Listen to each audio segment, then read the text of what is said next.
Duster বা flux remover, ঠিক আছে। এখন আসলে ডাস্টার বা ফ্লাক্স রিমুভার এটা আমরা আসলে যে ব্রাশটাই ব্যবহার করি, মানে ব্রাশটাই ব্যবহার। ফ্লাক্স রিমুভার হচ্ছে এখনকার ফ্লাক্স রিমুভারের জন্য আপনাদের আপনারা কত দেবো বেজ? 22 বেজ। আপনাদের কি কি দিছিল যে মেকানিক্যাল গিফট কি আপনারা পাইছিলেন? জি জি স্যার। ঠিক আছে স্প্রে পাইছি স্যার। ওটা হচ্ছে ফ্লাক্স রিমুভার, ঠিক আছে। তারপর দুই নম্বর আছে আইসোপ্রোপাইলার অ্যালকোহল, আইপিএ, আইসোপ্রোপাইলার অ্যালকোহল। এটা হচ্ছে কি থিনার না, অ্যালকোহল সালফেট, এটা হচ্ছে আইসোপ্রোপাইলার, ঠিক আছে। এটা হচ্ছে জাস্ট একটা লিকুইড থিনারের মতোই, বাট থিনারে অ্যালকোহলের পরিমাণ খুবই কম আর এটাতে অ্যালকোহলের পরিমাণ অনেক বেশি আর এটার দাম অনেক বেশি। স্যার এটা 1 লিটার কত দাম? এটা হচ্ছে 250 গ্রামের দাম প্রায় হচ্ছে আপনার 950 টাকা বা 1100 টাকা পড়বে। যদিও এটা আপনার পরীক্ষায় উনি আপনাকে জিজ্ঞেস করবেন যে এটা দাম কত, ঠিক আছে। তারপর বলি তাই আপনার যদি প্রশ্ন আসে যে সার্কিট বোর্ডটা ক্লিন করার জন্য কোন ধরনের পদার্থ ব্যবহার করা হবে, সেখানে আপনার যদি অপশন থিনার না থাকে আইসোপ্রোপাইলার থাকে বা ডিজেল আছে, আইসোপ্রোপাইলার আছে, কেরোসিন আছে, অকটেন আছে, তাহলে আপনি কোনটা দিবেন? আইসোপ্রোপাইলার দিবেন। কারণ এটা হচ্ছে স্ট্যান্ডার্ড, এটা হচ্ছে স্ট্যান্ডার্ড। মানে আপনি বাইরের দেশে বাংলাদেশের মানুষ ইউজ করে না, কারণ হচ্ছে আপনার একটা কাজ করতে যাবেন, কাজ করলে হয়তো আপনাকে 1000 2000 টাকা দিবে। আপনি যদি আইসোপ্রোপাইলার ব্যবহার করতে যান তাহলে আপনার কস্টিং অনেক বেশি হবে, পোষাবে বিদেশে এই জিনিসটা ব্যবহার করে। তারপর কি আছে আমাদের কন্টাক্ট ক্লিনার, ওই যে ওই স্প্রে কন্টাক্ট ক্লিনার। তারপর আছে সোলারিং অয়েল, সোলারিং অয়েল চিনেন? জি স্যার। আচ্ছা থিনার চিনেন? জি স্যার। না সোলারিং oil jumper oil, jumper oil একটা, সোলারিং অয়েল আরেকটা। এই যে জাম্পার অয়েল, থিনারের পরে জাম্পার অয়েল। সোলারিং অয়েল চিনেন না? অ্যালুমিনিয়ামের মতো, সোলারিং লিডটা আর কি। সোলারিং লিডটা হচ্ছে সোলারিং অয়েল। সোলারিং পেস্ট চিনেন? পেস্টের যেটা হার্ড ভার্সন সেটা হচ্ছে সোলারিং অয়েল। আগে তো না দিতে পরিষ্কার করে সোলার অয়েল, ওটা দিয়ে ঝালাই করে মেল্টিং করে। জাম্পার অয়েল চিনেন? Flux paste? জি স্যার। তারপর হচ্ছে ডেসোলার অয়েল। জি স্যার। ডেসোলার অয়েল কি করে? পরিষ্কার করে। ডেসোলার অয়েলকে আবার সোলারিং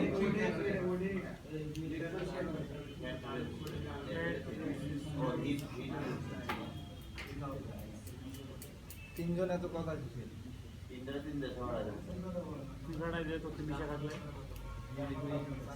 তিনি কি একসাথে থাকেন ফ্রেন্ড? এখানে এসে ফ্রেন্ড হয়েছে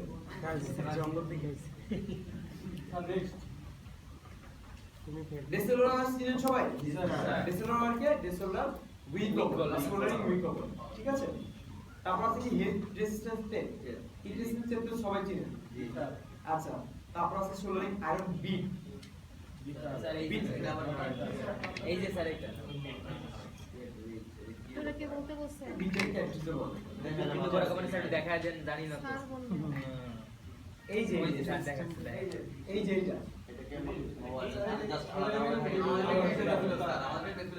এটা এই যে সবাই তো স্যার একটা দিয়ে দিছি, এই তামিলে করে দেন। আমাদের দিকে তো স্যার দিছে না? আছে আছে স্যার। আচ্ছা তারপর কি আছে অ্যাডিসিভ, অ্যাডিসিভ হচ্ছে আঠা গ্লুটা, ঠিক আছে। এটা সবাই চিনেন এটা? টুলস, ইকুইপমেন্টস, ম্যাটেরিয়ালস নিয়ে আগে কোনো প্রশ্ন আছে? আছে কারো প্রশ্ন? আছে? স্যার আবার বলুন। দেন নেই আচ্ছা আচ্ছা বলেন আপনারা এখানে সবাই ম্যাথমেটিক্স ক্লাস, ঠিক আছে, যে ক্লাস 4 5 এর কেউ নাই। এবার আপনারা যদি বলেন যে আমি পুরো ইউনিটটা আবার বলতাম, এটা কোনো কথা হইলো? মানে ওই যে মুখস্থ যে আমি এটা বলবো, আমি এটা বলে দিচ্ছি যে আবার বলবো।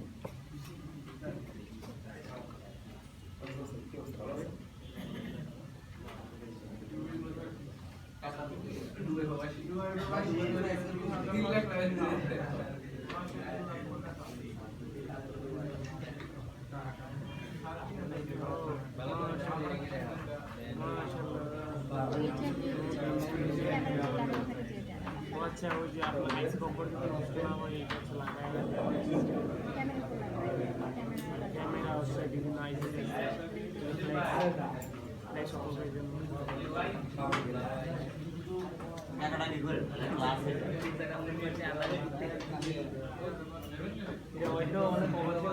উনি চলে যাচ্ছে আগামীকালকে, মানে একবারের জন্য চলে যাচ্ছে। হ্যাঁ দেখছেন ওর ফোনে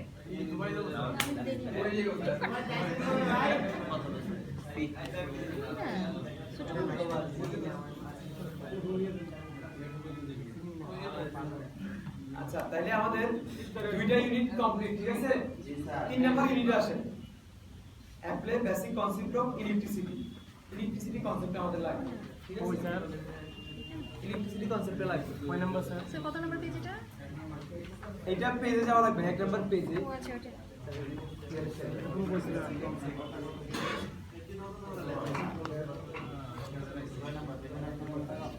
বেসিক অফ ইলেকট্রিসিটি আসে। Apply basic concept of electricity. Basic electricity কাকে বলে মনে আছে?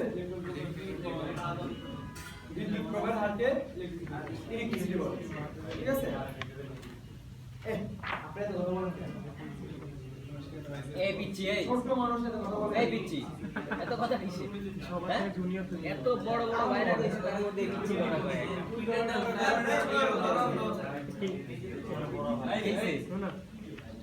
এই তোর কি হইছে ইলেকট্রিসিটি কাকে বলে? ইলেকট্রন প্রবাহের হারকে ইলেকট্রিসিটি বলে, ঠিক আছে? হ্যাঁ সেটা আমি কত পেজে যাব? কোনো পেজে যেতে হবে না, বোর্ড যাবে। আচ্ছা স্যার। এখন এখানে ফিজিক্সের ভাষা, হ্যাঁ, কাকে বলে এত পেছানো আপনারা আসবে না। জাস্ট আপনার ইলেকট্রিসিটি কাকে বলে, ইলেকট্রন প্রবাহের হারকে ইলেকট্রিসিটি বলে, ঠিক আছে? ইলেকট্রিসিটি যদি কত প্রকার আসে, ইলেকট্রিসিটি কত প্রকার এটাও আসবে না। যদি আপনাদের প্রকার আসে আপনারা জাস্ট মনে রাখেন, একটা হচ্ছে হ্যাঁ, করিস না ইলেকট্রন প্রবাহের হারকে ইলেকট্রিসিটি বলে। এটা এখানে লেখা আছে। ইলেকট্রন হচ্ছে ইলেকট্রনের প্রবাহ, যেটা এক জায়গা থেকে আরেক জায়গায় স্থানান্তর হতে পারে। ইলেকট্রিসিটি হচ্ছে ইলেকট্রনের ফ্লো, যেটা এক জায়গা থেকে আরেক জায়গায় কি হতে পারে, স্থানান্তর হতে পারে। এটা বলেন ইলেকট্রিসিটি হচ্ছে ইলেকট্রনের ফ্লো, যেটা এক জায়গা থেকে আরেক জায়গায় স্থানান্তর হতে পারে, ঠিক আছে? এটা হচ্ছে ইলেকট্রিসিটি। এখন এটা আপনার আজ জিজ্ঞেস করবে না, আপনার জিজ্ঞেস করবে কারেন্ট, ভোল্টেজ আর হচ্ছে রেজিস্ট্যান্স, যেটা হচ্ছে ইলেকট্রিসিটির উপাদান। এই জিনিসটা আপনি জিজ্ঞেস করতে পারেন। আপনাকে জিজ্ঞেস করতে পারে এসি ডিসি, জিজ্ঞেস করতে পারে যে এসি ইলেকট্রিসিটি কি আর হচ্ছে ডিসি ইলেকট্রিসিটি, এটা আপনাকে জিজ্ঞেস করতে পারে। তো যদি বলি এসি ইলেকট্রিসিটি কি, তাহলে কি বলবেন? হ্যাঁ, এসি ইলেকট্রিসিটি হচ্ছে যে বিদ্যুৎ চলার পথে তার মানদিক পরিবর্তন করতে পারে, সেটা হচ্ছে এসি ইলেকট্রিসিটি। আর ডিসি ইলেকট্রিসিটি হচ্ছে যে বিদ্যুৎ চলার পথে তার মানদিক পরিবর্তন করতে পারে না, একভাবে প্রভাবিত হয় সেটা হচ্ছে ডিসি ইলেকট্রিসিটি। বা এতটুকুই বলবেন, বেশি পেঁচাতে গেলে দেখা গেছে পরে মানে আপনি আরো নিজে পেঁচে যাবেন। তাহলে এসি ইলেকট্রিসিটি কি? যেটা চলার পথে তার দিক পরিবর্তন করে সেটা হচ্ছে এসি। আর ডিসি কি? পারে না, সেটা হচ্ছে ডিসি। বাস এতটুকু। এখন এর উপাদান আছে, যেটা আমাদের সেল ফোন চলে হচ্ছে কিসে, ডিসিতে। তাহলে ডিসিতে উপাদান কয়টা? ডিসি 3টা। হার্টজ নাই। ডিসিতে কি হার্টজ আছে? নাই। এসিতে হার্টজ আছে। তাহলে আমাদের ডিসি এসি দরকার নেই। ডিসি, তাহলে ডিসি উপাদান হচ্ছে কয়টা? 3টা। Current, voltage, resistance. তাহলে কারেন্ট কাকে বলে? এম্পিয়ার ইলেকট্রনের ফ্লোকে কারেন্ট বলে। ইলেকট্রন প্রবাহের হারকে বলতে পারেন, বা ইলেকট্রনের ফ্লোকে বলতে পারেন, বা বিদ্যুৎ প্রবাহের হারকে বলতে পারেন। সেটা হচ্ছে কি? কারেন্ট। আর ভোল্টেজ কাকে বলে? ইলেকট্রন প্রবাহের যে প্রেসার তাকে কি বলে? ভোল্টেজ বলে। আর রেজিস্ট্যান্স কাকে বলে? ইলেকট্রন প্রবাহের যে বাধা তাকে কি বলে? রেজিস্ট্যান্স বলে। এখন প্রথম যেটা পড়ছেন কারেন্টের একক কি? অ্যাম্পিয়ার, হার্টজ না। কারেন্টের একক হচ্ছে কি? অ্যাম্পিয়ার। এখন যদি আপনার প্রশ্ন এভাবে আসে যে ইলেকট্রন প্রবাহের হারের একক কি, তাহলে কি বলবেন? অ্যাম্পিয়ার। বুঝতে পারছেন? কারণ এনএসডি দিয়ে পেঁচানোর প্রশ্ন করতে পারে। তারপর ভোল্টেজের একক হচ্ছে কি ভোল্ট ভোল্টেজের একক হচ্ছে কি ভোল্ট এখন যদি প্রশ্ন ভোল্টেজের বাংলা হচ্ছে বিভব পার্থক্য কি বিভব পার্থক্য এখন যদি বলে বিভব পার্থক্য একক কি তাহলে কি লিখবেন ভোল্ট বুঝতে পারছেন তারপর রেজিস্ট্যান্সের একক কি বাধা রেজিস্ট্যান্সের একক ওহম আর রেজিস্টরের বাংলা হচ্ছে কি রোধ এখন যদি আসলে রোধের একক কি ওহম বুঝতে পারছেন ব্যাপারটা মানে এর মাঝে মধ্যে এরকম মানে এরকম প্রশ্ন আসে এই জন্য এটা আগে কি করে দিলাম ক্লিয়ার করে দিলাম ভোল্টের বাংলা বিভব পার্থক্য বিভব ওয়াটের সূত্র ওহমের সূত্র আপনাদের লাগবে না ওহমের সূত্র যদি জিজ্ঞেস করেও জাস্ট এতটুকু বলবেন v equals to i r v equals to কি i সেটা এতটুকু বলবেন এই যে ম্যাথ বা হচ্ছে ভাঙানো এগুলো আপনাদের লাগবে না ঠিক আছে তারপরে এখানে দেখেন যে এককগুলো বলছি এই এককগুলো আমার দেওয়া আছে দেখেন ভোল্টেজের একক কি ভোল্ট কারেন্টের একক কি আই একক না আই হচ্ছে তার হচ্ছে সিম্বলটা মানে যেটা হচ্ছে রিপ্রেজেন্টেটিভ করে আই হচ্ছে কাকে রিপ্রেজেন্টেটিভ করে কারেন্টকে আর তার ইউনিট অফ মেজারমেন্ট কি অ্যাম্পিয়ার আর তার হচ্ছে কি অ্যাব্রিভিয়েশন হচ্ছে কি এ ঠিক আছে এখন আপনি এই representative abbreviation unit of measurement এত কিছু যদি আপনি মনে রাখতে দেন আপনার মাথায় থাকবে না আপনি জাস্ট এতটুকু শিখেন ভোল্টেজের একক হচ্ছে ভোল্ট কারেন্টের একক হচ্ছে অ্যাম্পিয়ার রেজিস্ট্যান্সের একক হচ্ছে ওহম আর না ওহম ওই যে ওমেগার সাইন আর কি অথবা ও এইচ এম ঠিক আছে মাইক চলে গেছে মনে থাকবে ওকে তারপর চেক করেন এটা ইম্পর্টেন্ট মোস্ট ইম্পর্টেন্ট এখান থেকে একটা প্রশ্ন 100% আসবে আগে যেটা বলছিলাম সেখান থেকে একটা প্রশ্ন 100% আসবে এন্ড এটা থেকে একটা প্রশ্ন 100% আসবে ঠিক আছে আচ্ছা দেখেন কন্ডাক্টর সেমিকন্ডাক্টর আর হচ্ছে ইন্ডাক্টর ঘুমাচ্ছে তার ঘুমা পরীক্ষা নেই না পরীক্ষা নিতে ঘুমান সমস্যা নেই কন্ডাক্টর সেমিকন্ডাক্টর ইন্ডাক্টর আচ্ছা আমি আপনাদের ক্যাপ্টেন কে আপনারা এই জিনিসগুলো কন্ট্রোল করতে পারেন না এই যদি ক্লাস টাইমে যদি আমি খালি ফ্যান এসি নিয়ে যদি আমি আপনাদের ঝগড়া ভাঙতে যাই 20-25 কমন সেন্সের একটা ব্যাপার এটা একদম মানে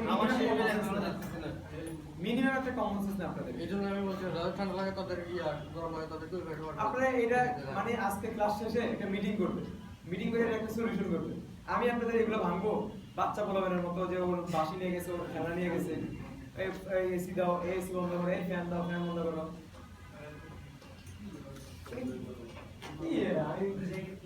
মানুষ আমি আপনাদের কারো ঠান্ডা কারো গরম এটা ভাঙবো বসে বসে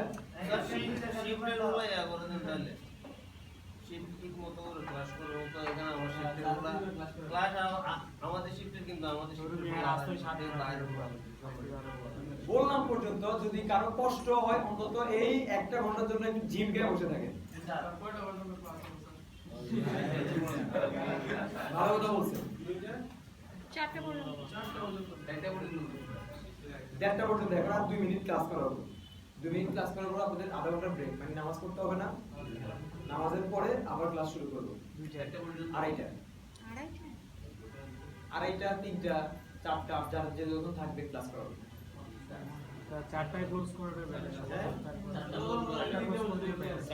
1 ঘন্টার ব্রেক 1 ঘন্টার ব্রেক যদি আপনাদের আধা ঘন্টা হয়ে যায় স্যার এগুলো কথা সময় চলে যাচ্ছে এখন সব আপনারা বলেছে আমি কই যাব স্যার শুরু করেন স্যার ব্রেক বেশিক্ষণ না দেয় আপনি তো ক্লাস কন্টিনিউ করেন কেউ বুঝতে না বুঝতে নাই এখন এই কথা আবার হাই হয়ে এই দেখছেন অবান্তর প্রশ্ন করতে আরেকজনের ক্লাস হবে আপনি ক্লাস করেন না স্যার যেগুলো আপনি করেন না ক্লাস করুন না তো সবাই একটা টপিক চেঞ্জ করে ক্লাস হবে কালকে বলা হইছে না এইসব দেখেই তো আসছে না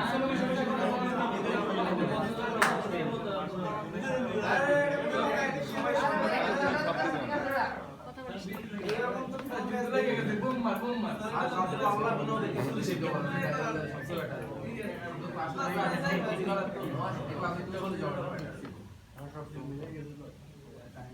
ভ্যারাইটিস হয়ে গেছে না আসলে ওই জন্য বললাম যে দেশে বিরাট দরকার আচ্ছা দেখেন তাইলে পরিবাহী অর্ধপরিবাহী আর হচ্ছে অপরিবাহী পরিবাহী বলতে কি যেটা দিয়ে হচ্ছে ইলেকট্রিসিটি একদম খুব সুন্দরভাবে যাইতে পারে আর অর্ধপরিবাহী যেটা দিয়ে সে পরিপূর্ণ যাইতে পারে না মানে বাধা পায় ঠিক আছে আর অপরিবাহী হচ্ছে যাইতেই পারে না পারবেন না এটা জি স্যার এই জিনিসটা এখন এখানে মোস্ট ইম্পর্টেন্ট যেটা সেটা হচ্ছে আপনাদের এক্সাম্পল গুলো কারণ পরীক্ষা আপনাদের আসবে নিচের কোন পদার্থটি অর্ধপরিবাহী অথবা নিচের কোন পদার্থটি পরিবাহী তখন সে কি করবে অনেকগুলো ভুলভাল দিবে আর এখানে যে কোনো একটা রাইট দিয়ে দিবে মানে এই যে এক্সাম্পলটা দিয়েছি তাহলে আপনি যদি জানেন যে এটা যেমন অ্যালুমিনিয়াম আসছে আর আসছে পরিবাহী নিচের কোন পদার্থটি পরিবাহী আপনি যদি অ্যালুমিনিয়াম দেখেন তাহলে আপনি সাদা টিক দিয়ে দিবেন বাকিগুলো যেগুলো আছে এগুলো আপনার দেখে মাথা কনফিউজ করা দরকার নেই কারণ অ্যালুমিনিয়াম যে পরিবাহী এটা তো আপনি শিওর সেজন্য আপনি সেটা টিক দিয়ে দিবেন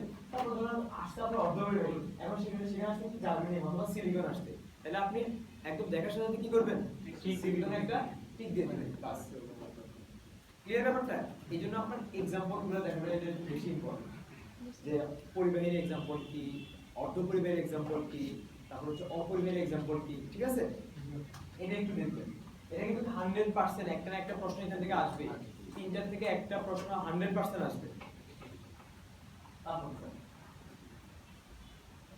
যে পোলারিটি আসতে পারে ঠিক আছে যে পোলারিটি বলতে প্লাস মাইনাস কে বোঝায় আর পোলারাইজ মানে পোলারিটি হতে জিজ্ঞেস করতে পোলারাইজ জিজ্ঞেস করতে পারে যে পোলারাইজ মানে কি যেটা প্লাস মাইনাস নির্ধারণ করা আছে আর নন পোলারাইজ মানে হচ্ছে যেটা প্লাস মাইনাস নির্ধারণ করা নাই যেমন ক্যাপাসিটর কি পুরো নন পোলারাইজ নন পোলারাইজ কারণ ক্যাপাসিটরের প্লাস মাইনাস নির্ধারণ করা নাই ডার্ক পোলারাইজ নন পোলারাইজ নন পোলারাইজ পোলারাইজ ডার্ক কারণ ডার্কের প্লাস মাইনাস নির্ধারণ করা আছে ঠিক আছে আচ্ছা আপনি এটা আপনারা জানেন ফরওয়ার্ড রিভার্সটা হচ্ছে ইদানিং লাস্ট দুই ব্যাচে জিজ্ঞেস করছিল ফরওয়ার্ড রিভার্স জিজ্ঞেস করবে না ফরওয়ার্ড রিভার্স পোলারিটি এগুলো জিজ্ঞেস করবে না যদি না আপনি হচ্ছে এই যে এরকম অবাঞ্ছিত প্রশ্ন না করেন যদি আপনি অ্যাসোসিয়েশনের সাথে এরকম অবাঞ্ছিত প্রশ্ন করেন আপনি নিশ্চিত আপনি ফেল আগে বলে দিলাম কারণ আপনার বিহেভিয়ারের একটা মার্কিং আছে তাদের কাছে ঠিক আছে কি বলবেন আমাদের থিওরি যত ক্লাসগুলো করেন সবগুলো থেকে প্রশ্ন করবে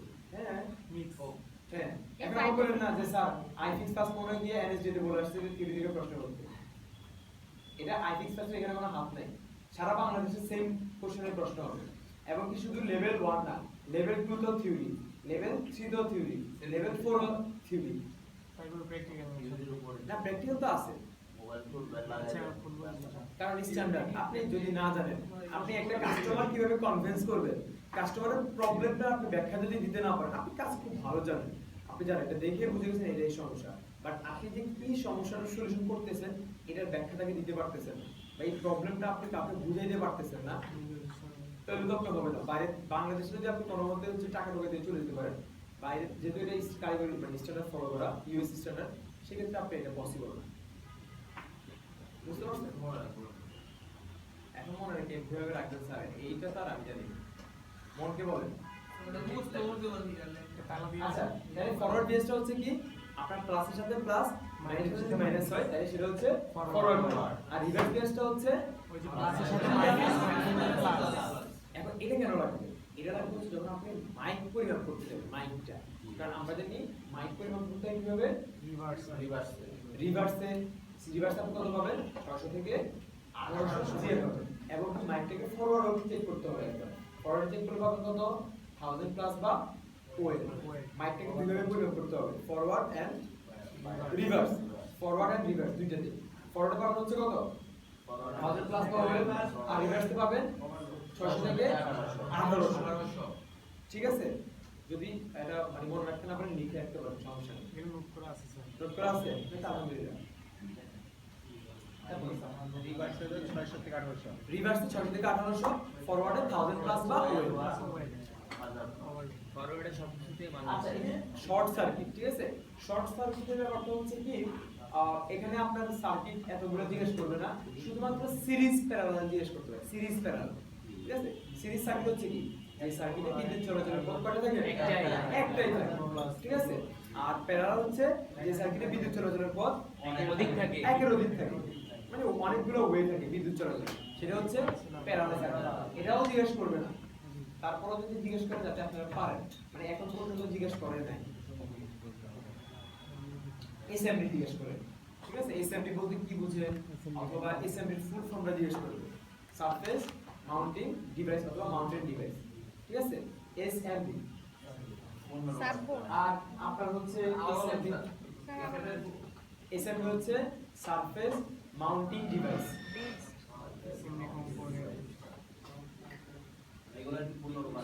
পূর্ণরূপ জিজ্ঞেস করতে পারে, অথবা এসএমডি বলতে কি বুঝেন, তখন আপনি বলবেন যে স্যার আসলে এখনকার যে টেকনোলজি বা সেলফোনের যে সার্কিটগুলোতে যে কম্পোনেন্টগুলো ব্যবহার করা হয় এগুলো হচ্ছে এসএমডি কম্পোনেন্ট, যেটা আগে ব্যবহার করতে নন এসএমডি। বাট এতটুকু বলবো আপনি, মানে জাস্ট আপনি জিনিসটা টেকনোলজিটা বুঝেন কিনা, এই জিনিসটা হয়তো আপনার থেকে সে জানতে বললে হবে। হ্যাঁ, একটু বুঝে বললে হবে।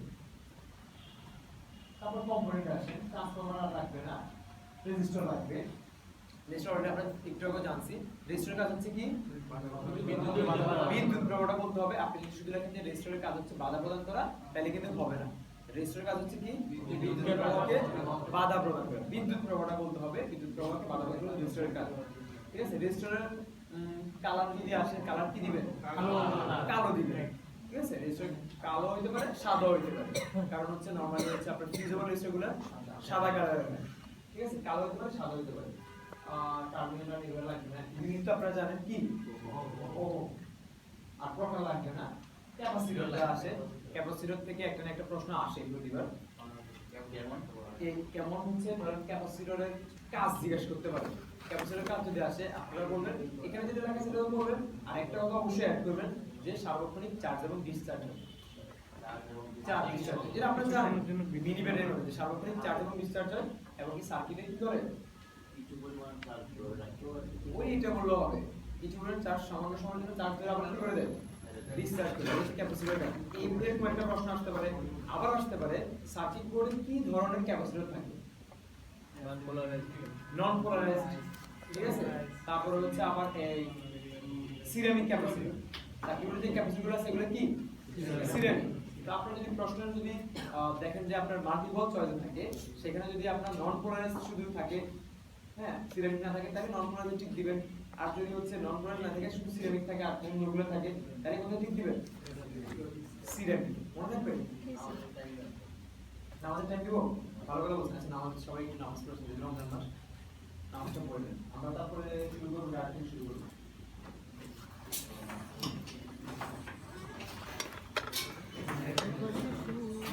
ব্যাগের ভিতরে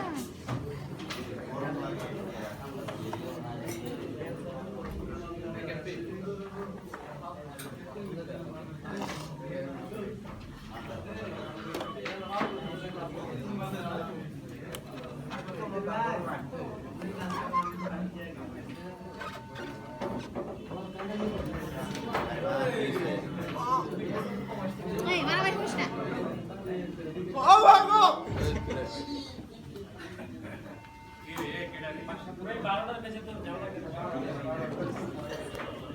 এই তোরা থাক, এই তোরা থাক, আমি একটা বিড়ি খাই। না না না,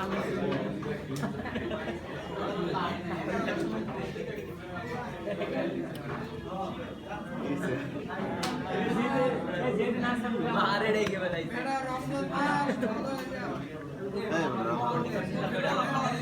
এই তোরা থাক, আমি এই বিড়ি খাই। এবারটা স্কুল ছাড়ো। আমি উঠে আইছি আমি বের হয়েছে, এবার এসে চলো।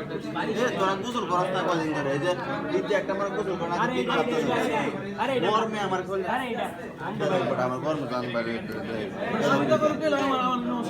বিশ্বাস করে না, তুই আটটা দেয়া যায় কোন বিশ্বাস করে দেয়, গরম না প্রচুর গরম লাগে। আমার তো ঠিক আছে না, সমস্যা নাই। দিন ভরা দিনে চশমা আটকা দেই এই বেটা গায় এদিকে মামা